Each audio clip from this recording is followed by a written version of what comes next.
Hi there, it's Carl Allen back with you for another video, my bite-sized tip, my bite-sized strategies for buying businesses. So one of the questions I get asked all the time through chat, through Facebook Live, on webinars is, Carl, I'm a frustrated manager in a larger business. I want to leave so I can have more freedom, a better work-life balance and more control over my future wealth creation.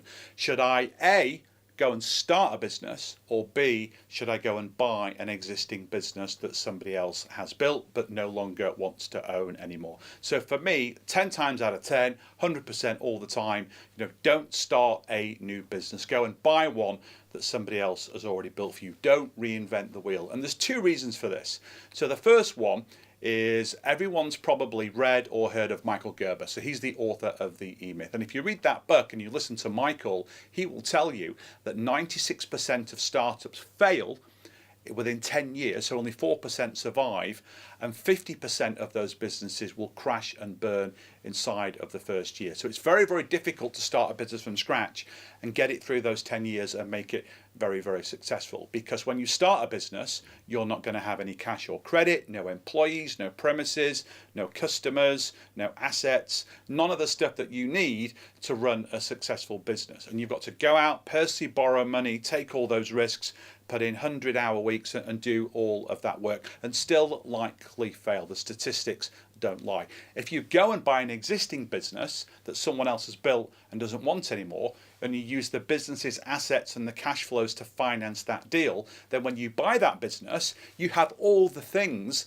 that you wouldn't have in a startup. You have cash and cash flow, you have credit, you have a great reputation, you have premises, employees, customers, equipment, all of those different things. And if you want to do something a little bit off the wall, a little bit quirky, innovate from within the business that you've bought, because guess what? You'll have employees that can help you do that stuff, and then once you've built that new innovation, you'll have customers that you can sell that to, and at the same time you're enjoying the cash flows and the profits and the revenue that that business is going to generate. And there's a great analogy, great story that I use when I make this point, and it's all about Tesla. So as you know, I live in the UK. I do spend a lot of time in the United States, as you know, where I know there's Teslas everywhere. But Tesla's very, very new to the UK. It's only just really recently been launched, and I've just placed an order for a new Tesla. So if I wanted a Tesla, I could have done one of two things. I could have gone out, I could have bought the aluminium, I could have bought the battery, the wheels, the glass, the giant iPad that's in the middle, the steering wheel, the brake pads, all those different things, and I could have assembled them all on my drive, and I could have figured out how to build all that myself. Or did I just go to the Tesla dealership, find a car that I wanted to buy, ordered it, and then basically financed it, leased it, using that asset as collateral? So it's exactly the same when you go into business. Don't start a new business. Don't go and build a Tesla.